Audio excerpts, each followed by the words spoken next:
Toda vez que eu vou na casa da minha namorada, a gente escolhe um filme pra assistir ali na hora. E para não passar 4 horas tentando escolher, eu sempre apelo pro Just Watch, que é um site que te mostra quais são os filmes e séries que entraram nos streamings na última semana. E quem me dera que isso fosse uma publi. E aí, semana passada, dia 20 de julho, eu vi que tinha entrado Sorria na Netflix e eu peguei ele pra assistir.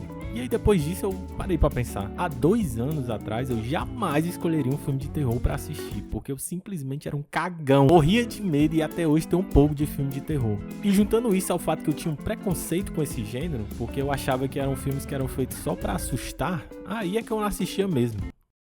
Mas isso mudou com o tempo. Então agora eu vou falar pra vocês sobre o filme Sorria, gênero de terror, e como você pode começar a encarar essas pérolas.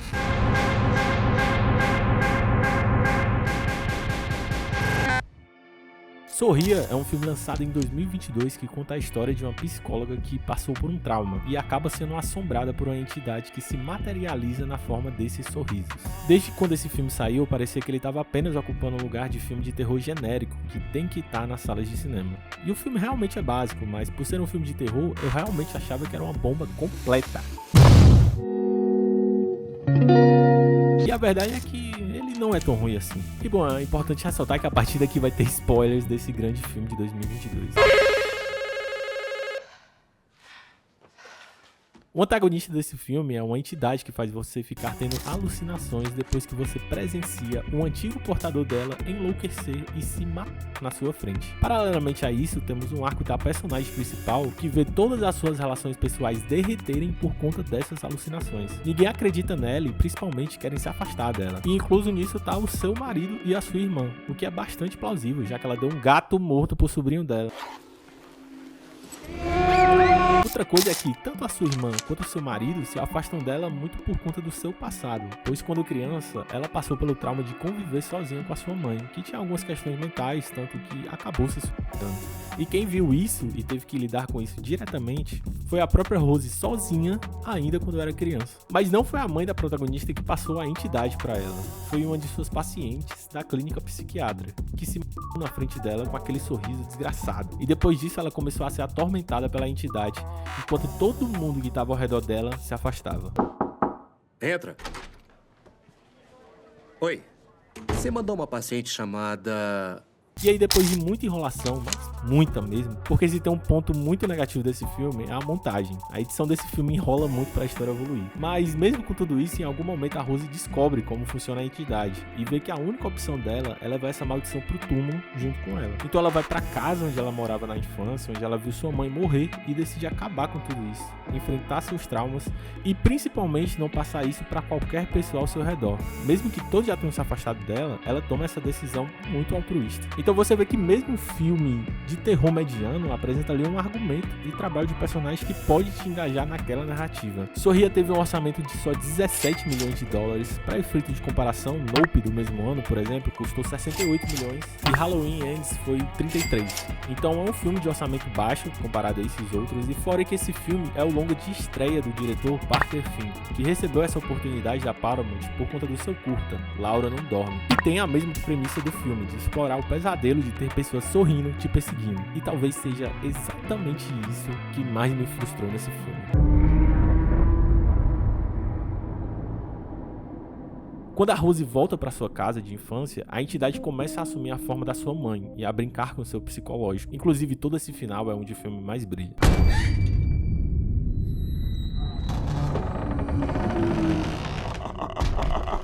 A mãe da Rose começa a assumir uma forma monstruosa e ela vê como única alternativa queimar o monstro junto com seu passado, enfrentar seu trauma e não passar isso para mais ninguém. Um fechamento de arco perfeito para a personagem.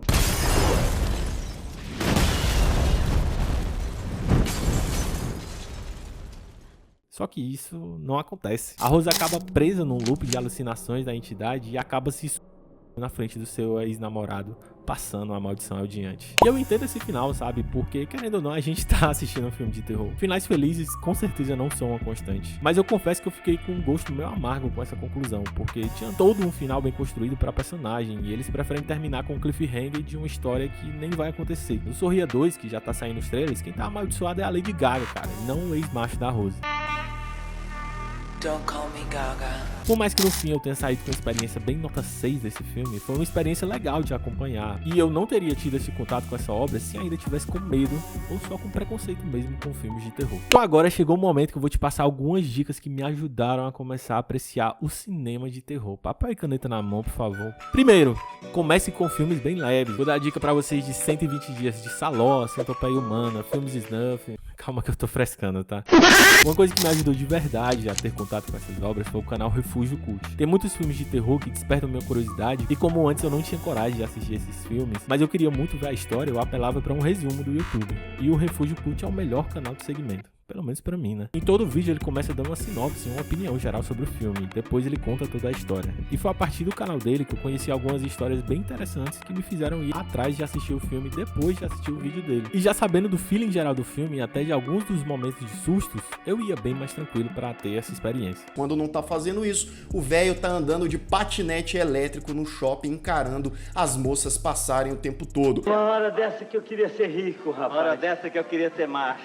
Um dos filmes que eu conheci por causa dele foi o Ritual, de 2017. Ele contando a história desse filme, eu fiquei super curioso pra saber como tudo aquilo foi feito. E eu confesso que o vídeo dele contando a história me deixou com muito mais medo do que o próprio filme. O Ritual conta a história de um grupo de amigos que decidem fazer um acampamento numa floresta, e digamos que as coisas começam a dar errado. O principal ponto desse filme com certeza é o monstro dele. É sempre bom assistir filme com uma criatura maneira, e com esse não é diferente. Fica aí a indicação pra vocês.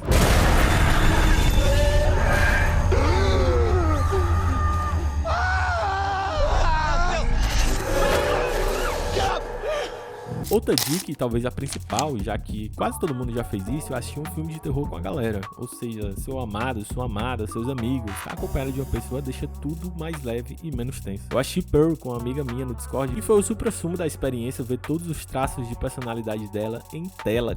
Make me the biggest star the world has ever known. E por último, minha dica é: descubra o que lhe interessa no terror. Esse é um gênero muito grande e que tem diversos subgêneros. Eu, por exemplo, não chego perto ainda de terror sobrenatural que tem simbologia cristã. Esses eu confesso que eu ainda tenho um cagaço a superar pra assistir, tipo O Exorcista, por exemplo. Um ótimo subgênero pra começar, e talvez o mais famoso do terror, são os filmes slasher, que sempre tem uma premissa parecida, de um serial killer perseguindo um grupo de pessoas normalmente extremamente burras. Você pode começar com os clássicos como Psicose, do Hitchcock, e o Massacre da Serra Elétrica, assim como os filmes recentes que eu curti também, como Halloween 2018 e A Morte Te Dá Parabéns. Agora, um subgênero que eu não curto é terror gore. Eu nunca me atrevi, nem tive vontade de assistir Jogos Mortais, nem a franquia do Albergue, porque eu já sei que eu não vou gostar. Outro que eu gosto muito é o terror com monstros. Como eu falei, o próprio Ritual eu curti. Tem também o primeiro Um Lugar Silencioso, que é um filme muito bom, Cloverfield Monstro, que são obras bem consistentes. E tem também o clássico A Vila, né, que quem não tinha medo da Chapeuzinho Vermelho é loucura. Inclusive, spoiler, tá? O próximo vídeo do canal vai ser sobre A Vila. Tá muito bom o vídeo, recomendo.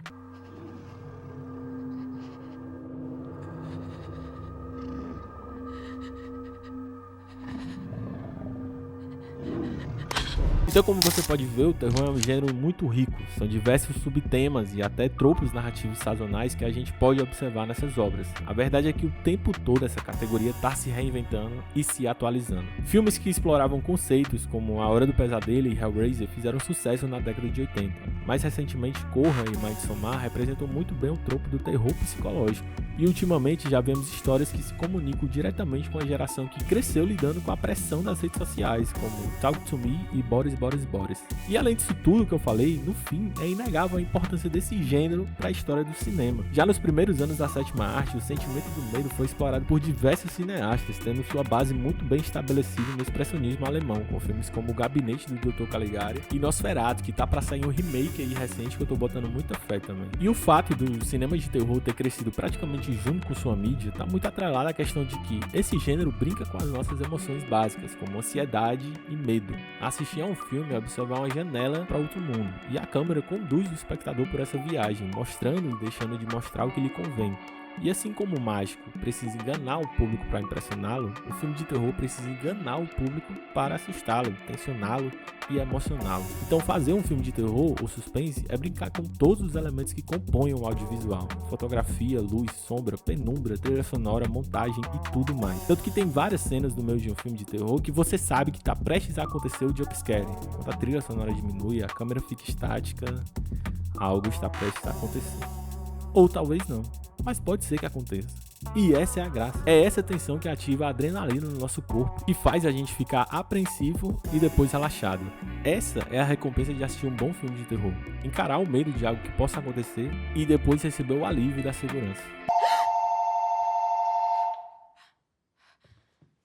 Bom, eu espero que com esse vídeo eu tenha ajudado a você a deixar de ser um cagão ou uma cagona, assim como eu era, e começar a ter contato com esse gênero de filmes que é muito rico e muito importante para a história do cinema. Agora na tela vão estar aparecendo 2 vídeos muito bons para você assistir e é isso. Até a próxima e não esquece de se inscrever, né? Tudo bem. Sai daqui! Tirem ela da minha frente! Tirem ela da minha frente!